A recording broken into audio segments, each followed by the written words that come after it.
أعوذ بالله من الشيطان الرجيم بسم الله الرحمن الرحيم للرجال نصيب مما ترك الوالدان والأقربون وللنساء نصيب مما ترك الوالدان والأقربون مما قل منه أو كثر نصيبا مفروضا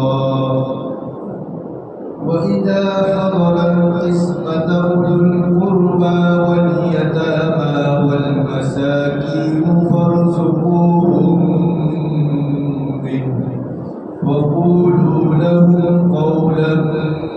معروفا وليخشى الذين لو تركوا من خلفهم ذرية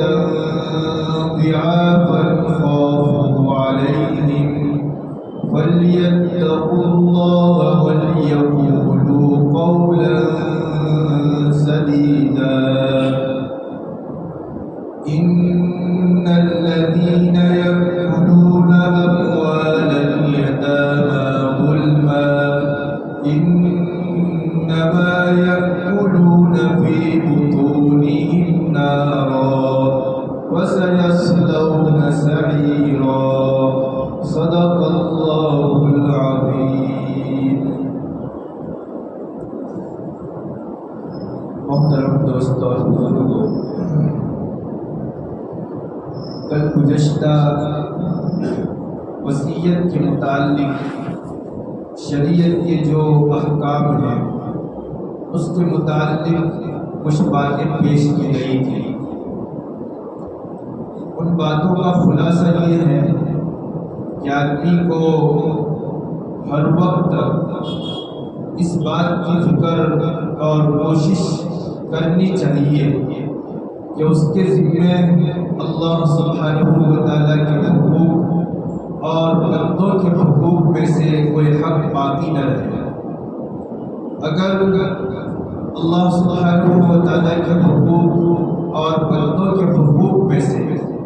جس کی تفصیل بیان کی گئی تھی اگر کچھ حق باقی ہے تو جتنا ہو سکے اتنا جلدی آدمی کو ان حقوق کے ادا کرنے کی فکر اور کوشش کرنی چاہیے. لیکن عام طور پر ایسا ہوتا ہے کہ آدمی کے ذمے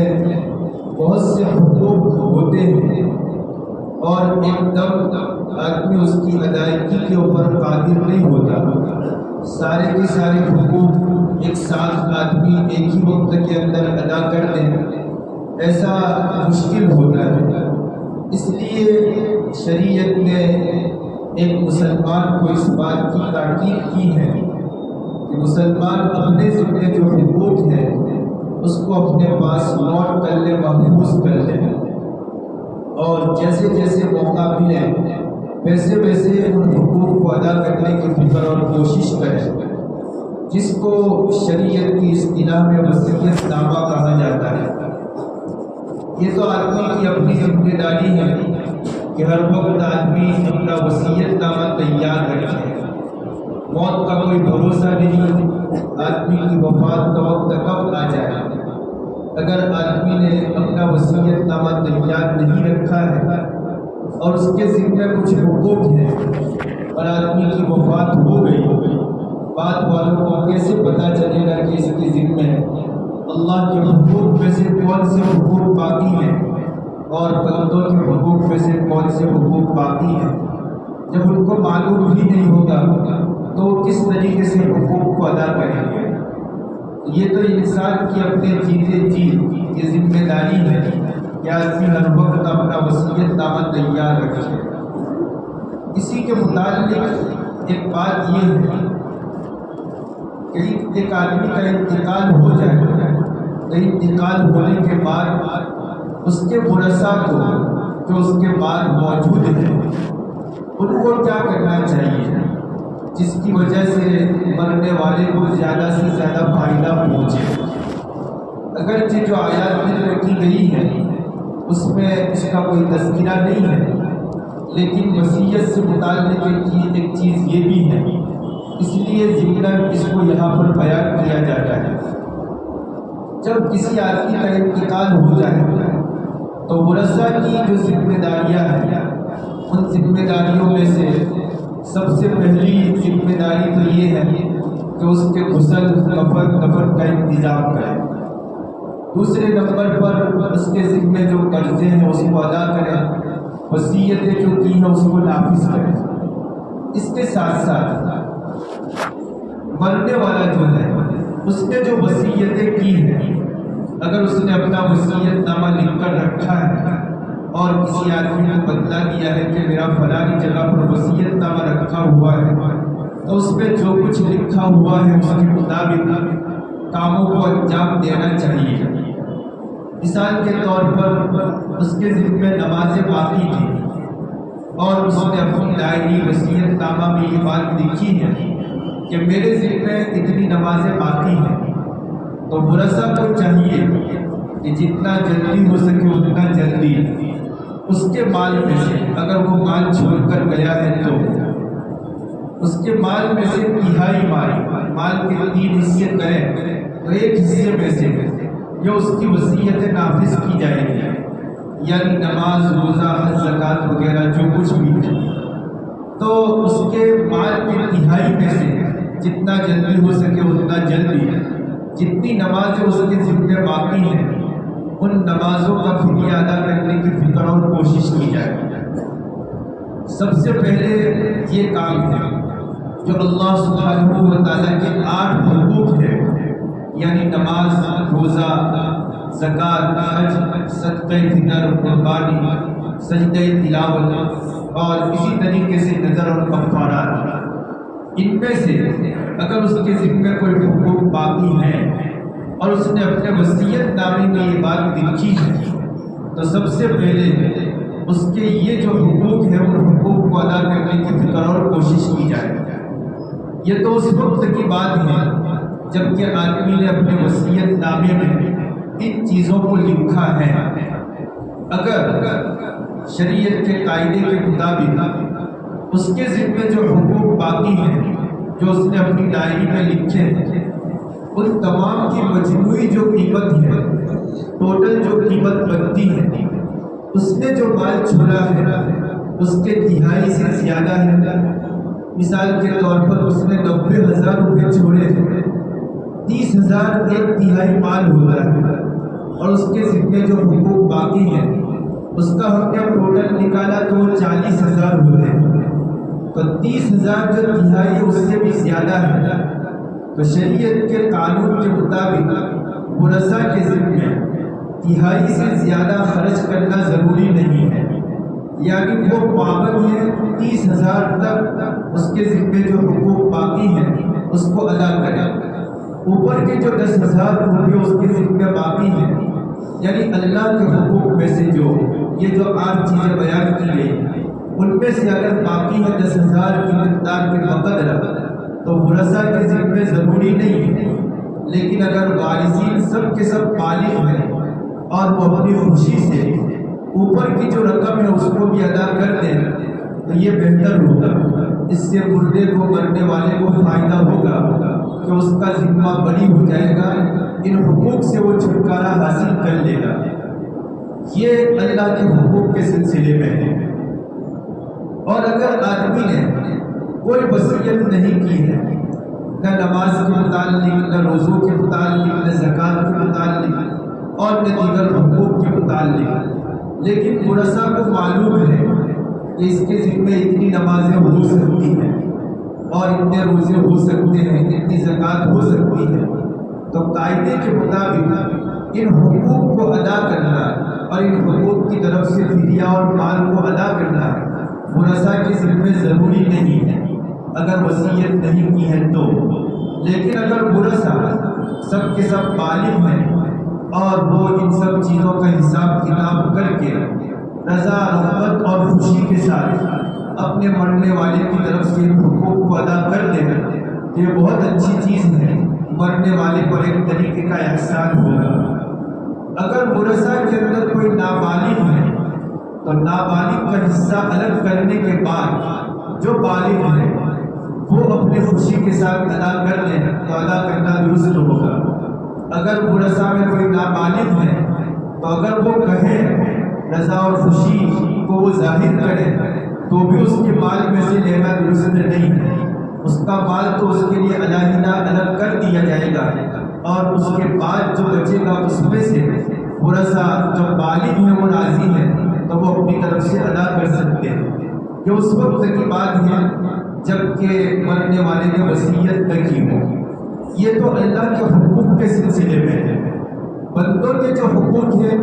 جیسے اس کے ذمہ کوئی قرضہ ہے یا کسی طریقے سے کسی کی امانت اس کے پاس تھی یا کسی کا کوئی مال چوری کر لیا تھا، غصب کر لیا تھا، چھین لیا تھا اور بعد والے لوگوں کو اس کا پتہ ہے، تو بندوں کے حقوق میں تو تہائی کی کوئی قید نہیں ہے۔ اس میں تو جتنا بھی مال ہے وہ سب کا سب ادا کرنا پڑے گا، یہاں تک کہ اگر جتنا مال وہ چھوڑ کر گیا ہے سارا کا سارا مال بھی خرچ ہو جائے بندوں کے حقوق کے ادا کرنے کے سلسلے میں تو سارا مال خرچ کر دیا جائے گا۔ پھر ورثہ کو اگر کچھ بھی نہ ملے تو اس کی کوئی پرواہ نہیں کی جائے گی۔ تو سب سے پہلی چیز یہ ہے کہ مرنے والے کی طرف سے بندوں کے جو حقوق ہیں اور اللہ سبحانہ و تعالیٰ کے جو حقوق ہیں اس کے ادا کرنے کی فکر اور کوشش کرنی چاہیے۔ ایک مرنے والے پر اس کے ورثہ کی طرف سے سب سے بڑا احسان اور سب سے بڑی خیر خواہی یہ ہے کہ اس کے ذمے اللہ اور بندوں کے حقوق میں سے جو حقوق باقی ہیں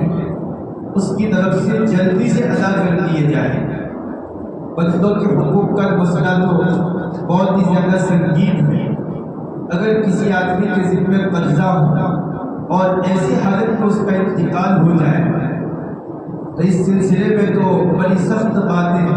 احادیث کے اندر بیان کی گئی ہیں۔ آپ صلی اللہ علیہ وسلم کے زمانے میں اگر کوئی جنازہ لایا جاتا تھا اور آپ صلی اللہ علیہ وسلم سے درخواست کی جاتی ہے کہ آپ اس کے جنازے کی نماز پڑھا دیجیے، تو آپ صلی اللہ علیہ وسلم پہلا سوال یہ کرتے ہیں کہ کیا اس آدمی کے ذمے قرضہ باقی ہے؟ اگر کہا جاتا کہ ہاں اس کے ذمے قرضہ باقی ہے تو آپ صلی اللہ علیہ وسلم دریافت فرما دیں کیا اس نے اتنی رقم چھوڑی ہے جس کے ذریعے سے اس کا قرضہ ادا کیا جائے؟ اگر جواب دیا جاتا کہ ہاں اس نے اتنی رقم چھوڑی ہے جس کے ذریعے سے اس کا قرضہ ادا کیا جا سکتا ہے تو آپ صلی اللہ علیہ وسلم جنازے کی نماز پڑھا دیتے۔ اور اگر کہا جاتا کہ اس آدمی نے اتنی رقم نہیں چھوڑی جس کے ذریعے سے اس کا قرضہ ادا کیا جاتا تو آپ صلی اللہ علیہ وسلم فرماتے کہ تم لوگ ہی اپنے بھائی کی جنازے کی نماز پڑھ لو، میں اس کی جنازے کی نماز نہیں پڑھوں گا۔ کتنی سنگین بات ہے کہ آپ صلی اللہ علیہ وسلم ایسے آدمی کی جنازے کی نماز نہیں پڑھتے تھے یا نہ پڑھنے کی بات فرماتے تھے جس کے ذمہ قرضہ ہوتا تھا اور اس نے اپنے قرضے کو ادا کرنے کے لیے کوئی رقم چھوڑی نہیں ہوتی تھی۔ اگر جیسا اتفاق کبھی پیش نہیں آیا، اس لیے کہ ایک موقع پر آپ صلی اللہ علیہ وسلم نے پوچھا کہ اس کے ذمہ کوئی قرضہ ہے، تو کہا گیا کہ اس کے ذمہ قرضہ ہے اور قرضے کو ادا کرنے کے لیے کوئی مال اس نے نہیں چھوڑا، تو آپ نے جب یہ بات ارشاد فرمائی کہ اس کی جنازے کی نماز تم پڑھ لو، تو ایک صحابی کھڑے ہوئے اور انہوں نے کہا کہ اللہ کے رسول صلی اللہ علیہ وسلم آپ اس کی جنازے کی نماز پڑھ دیجئے، اس آدمی کے ذمے جتنا قرضہ ہے وہ میں ادا کر دوں گا، اس کی ذمہ داری میں لیتا ہوں۔ جب اس آدمی نے ذمہ داری لی تو آپ صلی اللہ علیہ وسلم نے جنازے کی نماز پڑھائی، لیکن آپ صلی اللہ علیہ وسلم نے اپنے طرز عمل کے ذریعے سے ایک پیغام دیا کہ ایسا آدمی جس کے ذمہ قرضہ ہو اور وہ قرضے کے ادا کرنے کے لیے رقم چھوڑ کر نہ جائے، یہ بہت سنگین گناہ ہے۔ ایک موقع پر آپ صلی اللہ علیہ وسلم نے فرمایا کہ اگر آدمی کا انتقال ہوا اور اس کے ذمہ قرضہ باقی ہو، تو جب تک اس کا قرضہ ادا نہ کیا جائے وہاں تک اس کی روح کو روک دیا جاتا ہے۔ یعنی اگرچہ وہ نیکوکار ہوگا، نماز صلاۃ کا پابند ہوگا اور مختلف عبادتوں کو انجام دیتا ہوگا، جس کی بنا پر وہ جنت کا مستحق ہے، لیکن اس کے ذمہ قرضہ ہے، تو جب تک اس کی طرف سے قرضہ ادا نہیں کیا جاتا ہے وہاں تک اس کی روح کو جنت میں جانے سے روک دیا جاتا ہے۔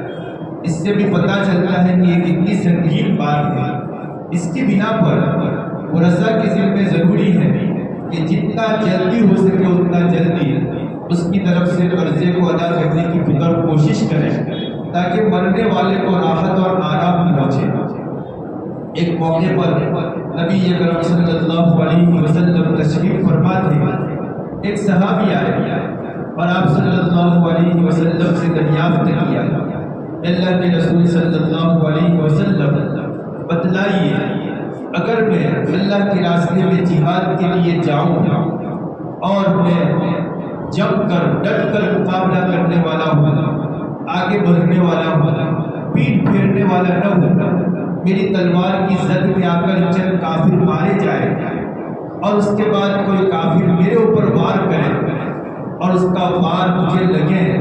اس کے نتیجے میں مر جاؤں، شہادت کا درجہ حاصل ہو، تو کیا میں جنت کے اندر پہنچ جاؤں گا؟ آپ صلی اللہ علیہ وسلم نے فرمایا کہ ہاں، جب تمہیں اللہ کے راستے میں شہادت حاصل ہو تو تم جنت میں فوری طور پر پہنچ جاؤ گے۔ وہ صحابی خوش ہو گئے اور جانے لگے۔ جب وہ تھوڑے دور گئے تو آپ صلی اللہ علیہ وسلم نے واپس ان کو بلایا اور آپ صلی اللہ علیہ وسلم نے فرمایا کہ اپنا سوال پھر سے کرو۔ انہوں نے اپنا سوال دہرایا تو آپ صلی اللہ علیہ وسلم نے فرمایا کہ تم جنت میں داخل تو ہو جاؤ گے، لیکن اگر تمہارے ذمہ قرضہ ہے، قرضے سے مراد دنیا پیسہ بھی اور بندوں کے حقوق بھی، تو اگر تمہارے ذمہ قرضہ ہے تو تم جنت میں جانے سے روک دیے جاؤ گے۔ اور آپ صلی اللہ علیہ وسلم نے فرمایا کہ یہ بات ابھی حضرت جبریل علیہ السلام نے مجھ سے فرمائی۔ اندازہ لگائیے، آدمی اللہ کے راستے میں جہاد کے لیے ہے اور ڈٹ کر جم کر مقابلہ کر رہا ہے اور وہ دشمنوں کو جہنم میں پہنچا رہا ہے اور پھر کسی دشمن کی تلوار اس کو لگتی ہے اور شہادت کا مقام اس کو حاصل ہوتا ہے۔ حالانکہ شہادت تو سب سے بڑا درجہ ہے۔ شہید کا خون زمین پر ٹپکنے سے پہلے اللہ سبحانہ و تعالیٰ اس کی مغفرت کر دیتے ہیں، لیکن اگر اس کے ذمہ قرضہ ہے، اللہ بندوں کے حقوق ہیں، تو پھر شہادت کی وجہ سے بھی آدمی کی مغفرت نہیں ہوتی۔ یہ احادیث جو ہے اس بات کو بتلا رہی ہے کہ مرنے والے کی طرف سے اگر بندوں کے حقوق میں سے کچھ حق باقی ہے، قرضہ وغیرہ باقی ہے،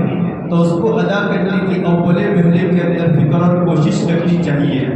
اس کے لیے سب سے بڑی خیر خواہی یہ ہے کہ جتنا جلدی ہو سکے اتنا جلدی اس کو ایک حقوق سے فارغ کر کے اس کو راحت و آرام پہنچایا جائے۔ یہ بندوں کے حقوق کے سلسلے میں اور اللہ کے حقوق کے سلسلے میں بات ہوئی۔ اسی طریقے سے مرنے والے کی طرف سے ایصال ثواب اور دعائے مغفرت اور درجات کی بلندی کی ہر وقت دعا کرتے رہنا چاہیے۔ مرنے والا وہاں یعنی قبر میں برزخ میں اس طریقے سے ہوتا ہے جس طریقے سے کوئی ڈوبنے والے کو دیکھنے کا سہارا چاہیے، اسی طریقے سے مرنے والے کو ہر وقت اس بات کی خواہش، آرزو اور تمنا رہتی ہے کہ جن لوگوں کو وہ چھوڑ کر گیا ہے وہ لوگ اس کے لیے ایصال ثواب کریں، ثواب پہنچائے جائے۔ سب سے بہتر طریقہ یہ ہے کہ مال خرچ کرنے کے ذریعے سے یعنی صدقہ خیرات کرنے کے ذریعے سے اس کا ثواب پہنچایا جائے۔ اب صدقہ خیرات کی مختلف شکلیں صورتیں ہیں، جیسے مثال کے طور پر کسی آدمی کو 1-2 روپے دے دیے یا کوئی بڑی رقم دے دی تو آدمی اس وقت نیت کرے کہ میں نے جو صدقہ خیرات کیا ہے اس کا ثواب میرے فلاں رشتے دار کو فلاں مردے کو پہنچ جائے۔ آدمی نیت کرے گا تو ثواب پہنچے گا، اگر آدمی نیت نہیں کرے گا تو ثواب نہیں پہنچے گا۔ تو آدمی ثواب پہنچانے کی نیت کرے، کسی بھی طریقے کا مالی صدقہ ادا کیا جائے تو یہ سب سے بہتر ہے۔ آدمی نیت کرے، جیسے ہی نیت کرے گا ویسے ہی ثواب اس مردے کو پہنچ جائے گا۔ لیکن صدقہ خیرات کرنے میں ایسی شکل اختیار کی جائے کہ جس کا نفع لوگ برابر اٹھاتے رہتے ہیں، ایسا کوئی کام کیا جائے تو اس کی وجہ سے مردے کو برابر اس کا ثواب پہنچتا رہتا ہے۔ جیسے ایسے کام جس کے ذریعے سے لوگ برابر فائدہ اٹھاتے رہتے ہیں، مرنے والے کی طرف سے مثال کے طور پر حیثیت ہے، استطاعت ہے تو کوئی مسجد بنوا دی۔ مسجد ایک ایسی جگہ ہے جو جس سے لوگ برابر فائدہ اٹھاتے رہیں گے۔ مسجد جب ایک جگہ مسجد کے لیے متعین کر دی جائے تو قیامت تک کے لیے وہ مسجد کی جگہ ہے۔ تو قیامت کی صبح تک اگر وہ مسجد باقی قائم دائم رہی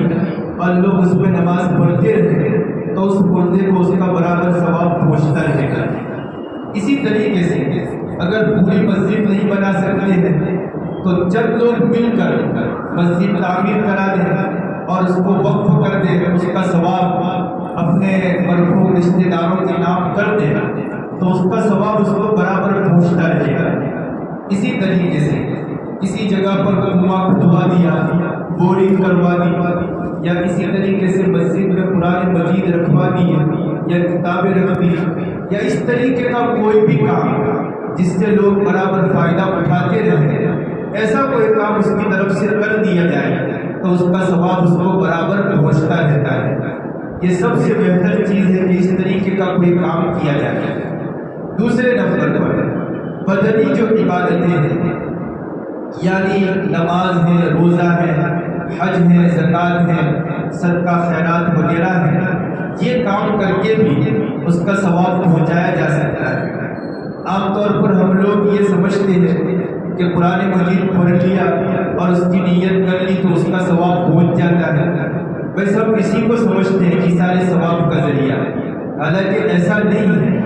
کوئی بھی عبادت آدمی کرے، ایک مرتبہ سبحان اللہ کہے اور اس کا ثواب اس کو پہنچا دے، اس کا ثواب بھی اس کو پہنچ جاتا ہے۔ کوئی بھی کام، یہاں تک کہ آدمی جو فرض نماز پڑھتا ہے، جیسے مثال کے طور پر ابھی عصر کی نماز پڑھی، آدمی اگر نیت کرے کہ میں نے عصر کی جو نماز پڑھی ہے اس کا ثواب میرے فلاں رشتے دار کو پہنچ جائے تو اس کا بھی ثواب پہنچ جائے گا۔ آدمی کو اپنا ذاتی جو ثواب ہے وہ بھی مل جائے گا اور ساتھ ساتھ اس کا ثواب مردے کو بھی پہنچ جائے گا۔ اس کی آسان سی شکل یہ ہے کہ آدمی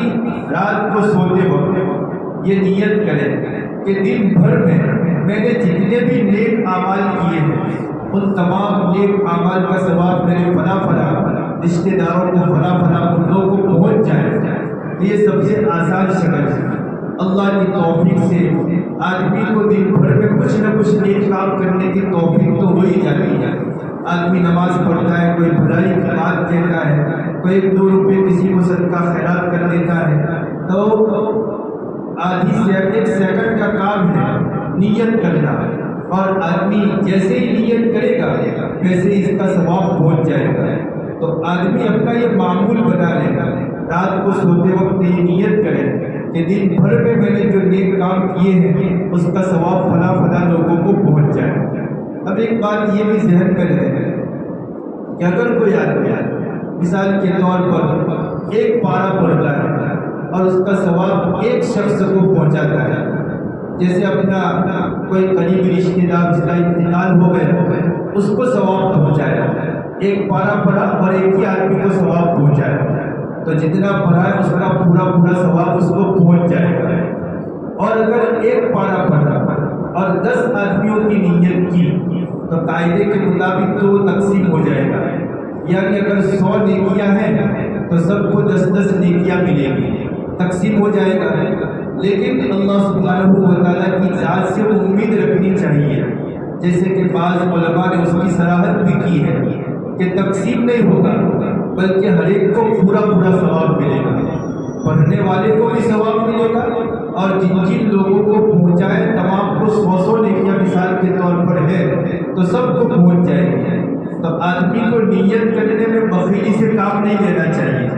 بلکہ آدمی کو اپنے رشتہ داروں کے ساتھ ساتھ پوری امت مسلمہ، اس کے جتنے بھی فرد انتقال کر چکے ہیں، جن لوگوں کی بھی وفات ایمان اسلام کی حالت میں ہوئی ہے، ان تمام کے لیے آدمی اپنی نیت میں ان سب کو شامل کر لے تاکہ سبھی کو ثواب مل جائے۔ بلکہ اس سے بھی زیادہ بڑی بات یہ ہے کہ جس طریقے سے مردوں کو ثواب پہنچایا جا سکتا ہے، اسی طریقے سے زندوں کو بھی ثواب پہنچا سکتے ہیں۔ اگر آدمی کے والدین زندہ ہیں اور آدمی کچھ پڑھے اور پڑھنے کے بعد نیت کرے کہ اس کا ثواب میرے والدین کو بھی پہنچ جائے تو ان کو بھی ثواب پہنچ جاتا ہے۔ یہ اللہ سبحانہ و تعالیٰ کی طرف سے دین کو اتنا آسان کر دیا گیا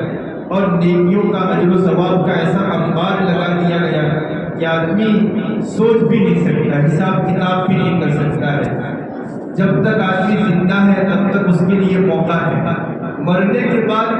آدمی صرف اور صرف زندوں کی طرف سے پہنچنے والے ثواب کا محتاج ہو جاتا ہے۔ بعض کتابوں میں یہ واقعہ لکھا ہے کہ ایک مرتبہ ایک آدمی، ایک بزرگ تھے، جس طریقے سے کشف ہوتا ہے، کشف کا مطلب یہ ہے کہ سامنے والے آدمی کے دل میں جو خیالات آ رہے ہیں آدمی کو اس کا پتہ چل جائے۔ اگر آدمی شریعت کا پابند ہوتا ہے، متقی سنت و شریعت ہوتا ہے، تو کبھی یہ چیز آدمی کو حاصل ہوتی ہے۔ جس طریقے سے زندوں میں کشف ہوتا ہے، اسی طریقے سے قبر والے کے ساتھ کیا ہو رہا ہے، بعض بزرگوں کو اس کا بھی کشف ہو جاتا ہے۔ وہ قبر کے پاس پہنچتے ہیں تو اللہ کی طرف سے قبر کے حالات ان کے اوپر کھول دیے جاتے ہیں۔ تو اسی طریقے کے ایک بزرگ تھے، وہ ایک قبرستان میں سے گزرے، ایک قبر پر پہنچے تو ان کو کشف ہوا کہ اندر جو مردہ ہے وہ قرآن مجید کی تلاوت کر رہا ہے۔ ان کو آواز آ رہی تھی کہ وہ قرآن مجید کی تلاوت کر رہا ہے۔ انہوں نے پوچھا کہ قبر میں جانے کے بعد تم قرآن مجید کی تلاوت کیوں کر رہے ہو؟ تو انہوں نے کہا کہ اللہ سبحانہ و تعالیٰ کی طرف سے جب مجھے دفن کیا گیا تو اللہ کی طرف سے فرشتے آئے اور جو سوال کرنے تھے وہ سوال کیے، میں نے جواب دیے۔ اس کے بعد اللہ کی طرف سے کہا گیا کہ اب سو جاؤ، تو میں نے کہا کہ مجھے نہیں سونا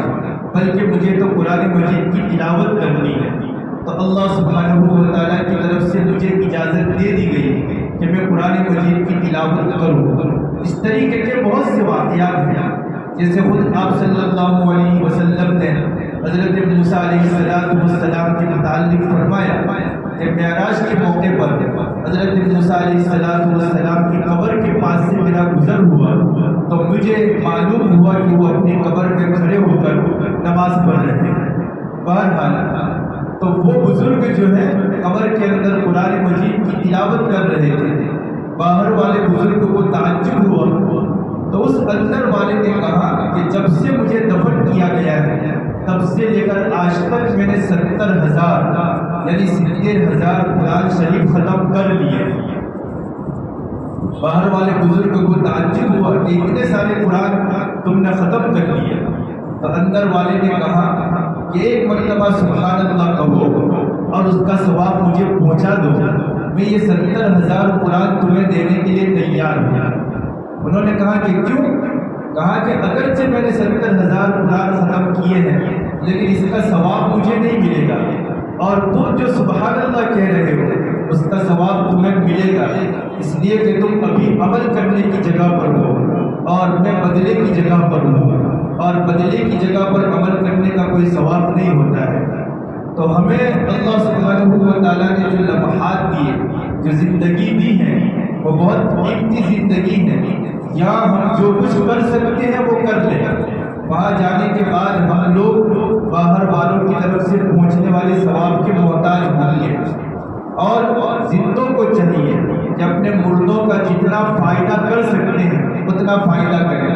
کوئی محنت مشقت نہیں، ایسے بھی آدمی 5 وقت کی نماز پڑھتا ہے، روزہ رکھتا ہے، قرآن شریف کی تلاوت کرتا ہے، کچھ نہ کچھ صدقہ خیرات کر لیتا ہے، کچھ نہ کچھ نیکی کے کام کر لیتا ہے۔ رات میں سوتے وقت آدمی پورے امت محمدیہ صلی اللہ علیہ وسلم کے لیے ثواب پہنچنے کی نیت کر لے تو آدمی کا خود کا بھی فائدہ اور ان لوگوں کا بھی فائدہ ہو جائے گا۔ تو مرنے والے کی طرف سے یہ چند کام کرنے چاہیے۔ ایک تو اللہ کے جو حقوق اس کے ذمہ باقی ہیں اس کو ادا کرنا چاہیے، بندوں کے حقوق جو اس کے ذمہ باقی ہیں جتنا جلدی ہو سکے اتنا جلدی اس کی طرف سے ادا کرنا چاہیے۔ تیسری بات یہ ہے کہ اس کے لیے دعا اور ایثار ثواب کا اہتمام کرنا چاہیے۔ دعا کے سلسلے میں بھی ایک حدیث ہے، آپ صلی اللہ علیہ وسلم نے فرمایا جب کوئی آدمی جنت میں ہوتا ہے اور اچانک اس کے درجے کو بلند کیا جاتا ہے، نیچے سے اوپر کے درجے میں اس کو لے جایا جاتا ہے، تو وہ آدمی پوچھتا ہے کہ اللہ یہ میرا جو درجہ بلند کیا گیا وہ کون سی عمل کی وجہ سے بلند کیا گیا؟ تو اللہ سبحانہ و تعالیٰ کہتے ہیں کہ آج میرے فلاں بیٹے نے تیرے لیے مغفرت کی دعا کی، درجے کے بلند ہونے کی دعا کی، اس کے نتیجے میں تیرا یہ درجہ بلند کیا گیا۔ دیکھیے فوری طور پر وہاں کے آدمی کو اس کا فائدہ پہنچتا ہے۔ تو دعائے مغفرت، رفع درجات کی دعا کا اہتمام، ایصال ثواب، اور ایصال ثواب میں ایسی شکل جس سے لوگ برابر فائدہ اٹھاتے رہے، ایسی کوئی شکل اختیار کرنی چاہیے۔ یہ سب سے بڑا احسان مرنے والوں کی طرف سے، زندہ لوگوں کی طرف سے ہوگا، تو اس کا اہتمام کرنا چاہیے۔ اللہ سبحانہ و تعالیٰ عمل کرنے کی توفیق نصیب فرمائے۔ ہدایت نبوی صلی اللہ علیہ وسلم کے سلسلے میں آگے عنوان ہے بڑوں کی تعظیم، یعنی اپنے سے جو عمر میں، علم میں، فضل میں، مقام اور مرتبے میں بڑے ہیں ان کی تعظیم کی جائے۔ تعظیم کا مطلب یہ ہے کہ وہ جو کوئی بات کریں تو ان کی بات کو دھیان سے سنیں، وہ کوئی حکم دے تو اس کو بجا لائے، ان کو کوئی مدد وغیرہ کی ضرورت ہو تو ان کی مدد کرے۔ اگر کسی جگہ پر آ رہے ہیں اور جگہ پر وسعت نہیں ہے تو ان کے لیے جگہ کی وسعت کر دے، یہ بڑوں کی تعظیم ہے۔ اور چھوٹوں پر شفقت اور مہربانی۔ تعلیم اور تربیت کے سلسلے میں اگر اعتدال کے ساتھ ان پر سختی کی جائے تو کوئی حرج کی بات نہیں ہے، لیکن باقی معاملات میں اپنے چھوٹوں کے ساتھ شفقت کی جائے۔ حضرت عبداللہ بن عباس رضی اللہ تعالیٰ عنہما کی روایت ہے، نبی اکرم صلی اللہ علیہ وسلم نے فرمایا وہ آدمی ہم میں سے نہیں جو ہمارے بڑے کی تعظیم نہ کرے اور ہمارے چھوٹے کے حق کو نہ پہچانے اور برائی کا حکم نہ دے اور برائی سے روکے نہیں۔ اسی طرح حضرت ابو موسیٰ رضی اللہ تعالیٰ عنہ کی روایت ہے، وہ فرماتے ہیں کہ اللہ کے رسول صلی اللہ علیہ وسلم نے ارشاد فرمایا اگر کوئی آدمی بوڑھے آدمی کی تعظیم کرتا ہے، اس کی عزت کرتا ہے، یا اسی طریقے سے حافظ قرآن اور عالم قرآن کی عزت کرتا ہے، اسی طرح انصاف پسند بادشاہ کی عزت کرتا ہے، تو یہ اللہ سبحانہ و تعالیٰ کی عزت کرنے میں سے ہے، یعنی اللہ سبحانہ و تعالیٰ اس کا پورا بدلہ عطا کریں گے۔ حضرت انس رضی اللہ تعالیٰ عنہ کی روایت ہے کہ جو نوجوان کسی بوڑھے کی تعظیم کرے، اس کی خدمت کرے، اس کا ادب اور احترام کرے، اللہ سبحانہ و تعالیٰ بڑھاپے میں ایسے لوگ اس کے لیے مہیا کر دیتے ہیں جو اس کی تعظیم کریں گے، اس کی خدمت کریں گے، اس کے حق کو پہچانیں گے۔ گویا جوانی میں اگر بوڑھے لوگوں کا ادب اور احترام کیا تو ہمارے بڑھاپے میں ایسے لوگ مل جائیں گے جو ہمارا ادب اور احترام کریں گے۔ یہ اللہ سبحانہ و تعالیٰ دنیا میں نقد فائدہ پہنچاتے ہیں۔ اللہ سبحانہ و تعالیٰ عمل کرنے کی توفیق نصیب فرمائے۔ سبحان اللہ۔